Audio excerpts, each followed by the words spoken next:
Intercept, May 8th, 1941, 2:17 hours, Hut 8, Bletchley Park, England. Rain needles the blackout windows. A teleprinter chatters, then stalls.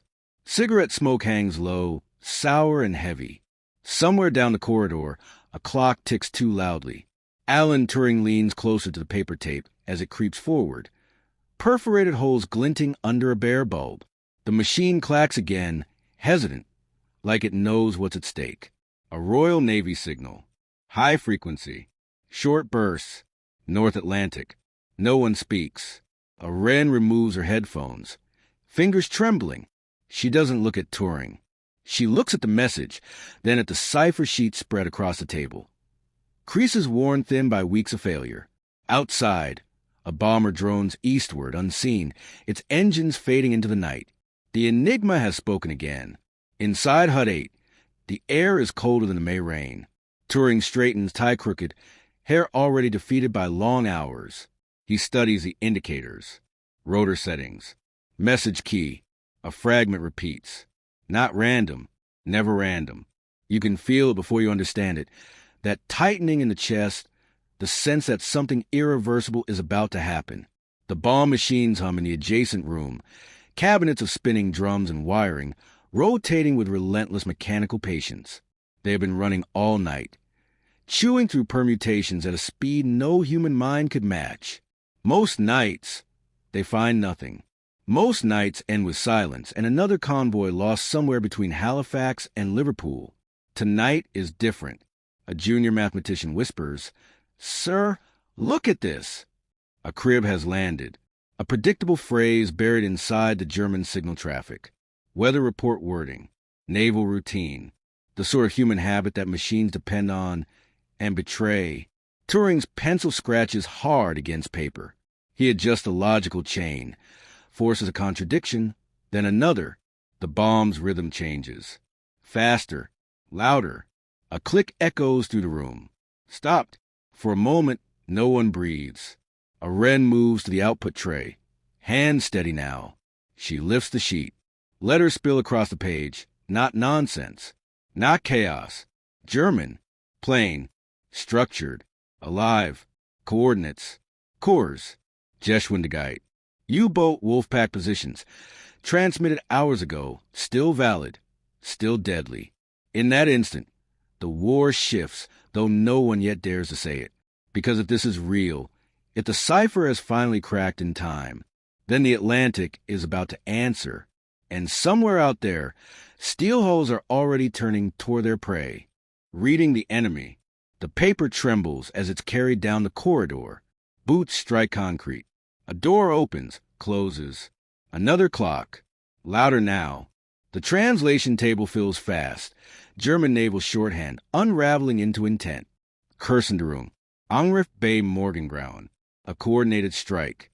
3 U-boats converging on convoy HX 126 west of Rockall Bank. The message timestamp is old by minutes, not hours. Close enough to kill. Turing stands back as the room tightens around the information. This is the most dangerous moment. Not the cracking, but the knowing. Because knowing creates responsibility. If the Admiralty acts too precisely, too quickly, the Germans will smell it. The Kriegsmarine has burned codebooks for less. One wrong move, and Enigma goes dark again, forever. A naval liaison officer enters Hut 8, rain-soaked greatcoat still on. Lieutenant Commander Denniston scans the translation, jaw hardening.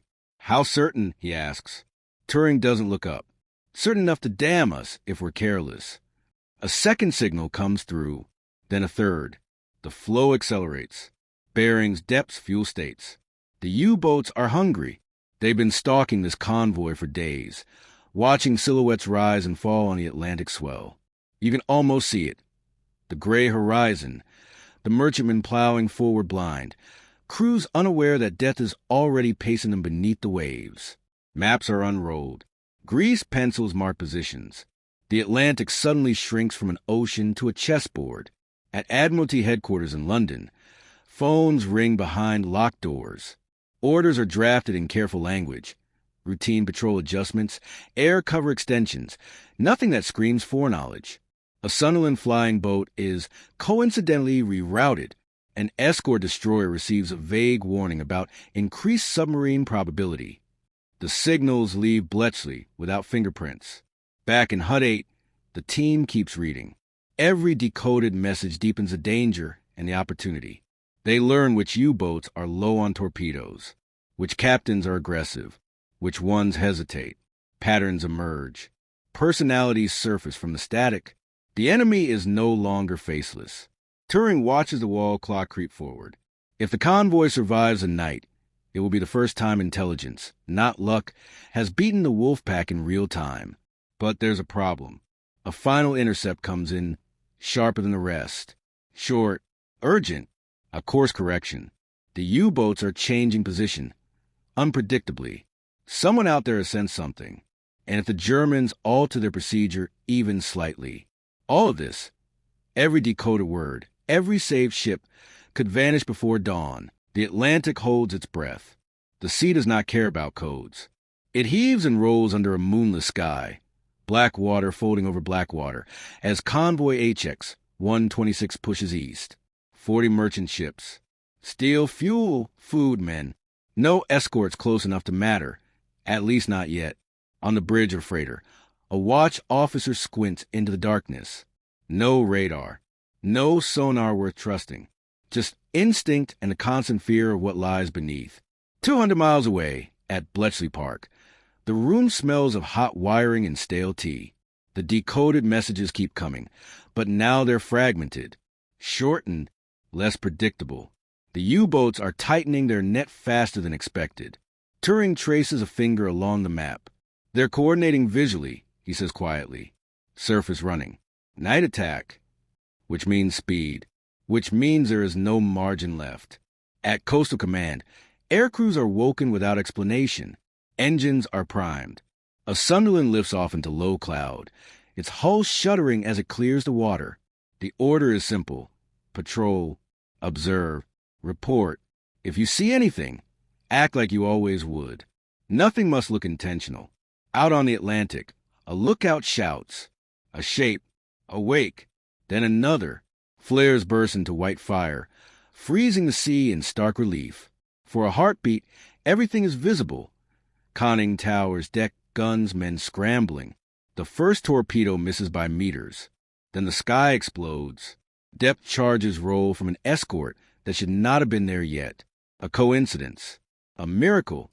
Or something else entirely. A U-boat dives hard, ballast tanks flooding as metal screams under pressure. Inside, lights flicker. Charts slide. The captain curses. This convoy was supposed to be blind. Back in Hut 8, the teleprinter falls silent. No more German transmissions. That silence is worse than any signal. Everyone freezes. Turing stares at the blank tape. They've stopped talking. Has the trap been sprung? Or has Enigma gone dark? Minutes stretch into an hour. Outside, dawn begins to stain the clouds pale gray. Then, at last, a new message arrives. Routine. Casual. Almost careless. The Germans haven't noticed. Yet, the convoy survives the night battered but afloat. Ships damaged, not sunk. Lives shaken, not erased. For the first time in months, the Atlantic has not claimed its due. But victory brings its own terror. Because now, Bletchley knows it can work. And the moment the enemy realizes that too, everything will change. The weight of knowing. Morning light slips through the hedgerows of Buckinghamshire, soft and indifferent. At Bletchley Park, no one notices. The night's tension has not left. It is settled, heavy and permanent. The convoy reports in.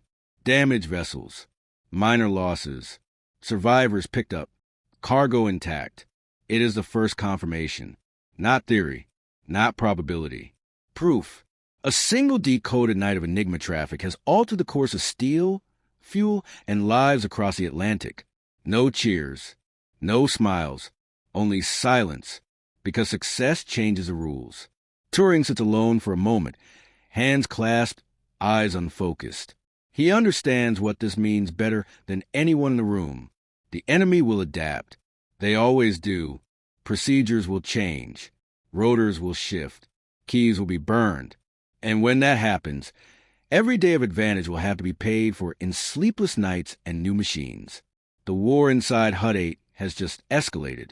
Admiralty responses become more confident, but never precise.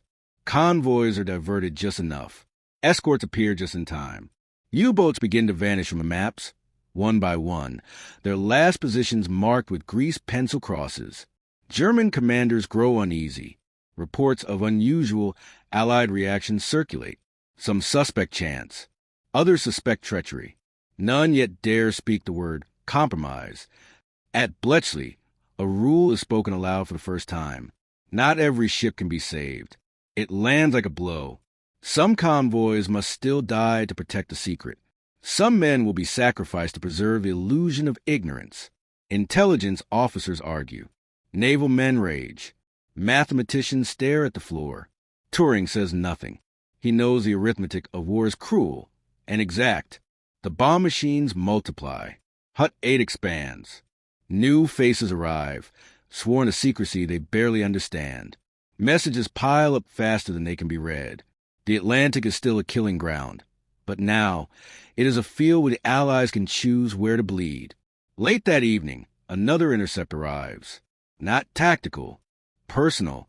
A U-boat captain complaining about poor luck, about escorts that seem to appear from nowhere, about a war that is beginning to feel watched. Turing reads it twice. Then he looks at the clock. The enemy is close to realizing the truth, and when they do, they will not simply change the locks. They will try to burn the door down the day the tide turned. The storm breaks over the Atlantic on June 17, 1941, 1 month after the first real-time Enigma breakthrough. Wind howls across white-capped waves. Convoy OB 337 struggles east, decks awash, crews exhausted. The storm should have protected them. It doesn't. Deep under the surface, the U-boats move anyway. 3 intercepts arrive at Bletchley, rushed, clipped, irregular, perfect for exploitation. WWII snaps awake. Operators scramble, pencils tapping, logic chains aligning. Turing leans over the table, listening to the storm as if the ocean itself is sending warnings through the wires. The messages reveal everything. A wolf pack spreading wide, a night attack planned, a sub low on batteries, another carrying a damaged periscope, and, most crucial, an error, a repeated weather phrase. The crack widens. The bomb spins. It halts with a sharp metallic click. They have the keys. Within minutes, the U-boat's positions crystallize on the map like ink on frost. Positions so clear, so precise, it almost feels like cheating. The Admiralty moves fast but cautious. Air cover deployed early due to deteriorating weather.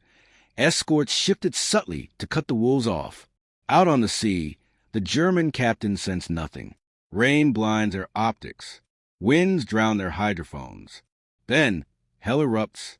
A destroyer bursts through the squall. Searchlights slicing through sheets of rain. Depth charges detonate in rhythmic, punishing cadence.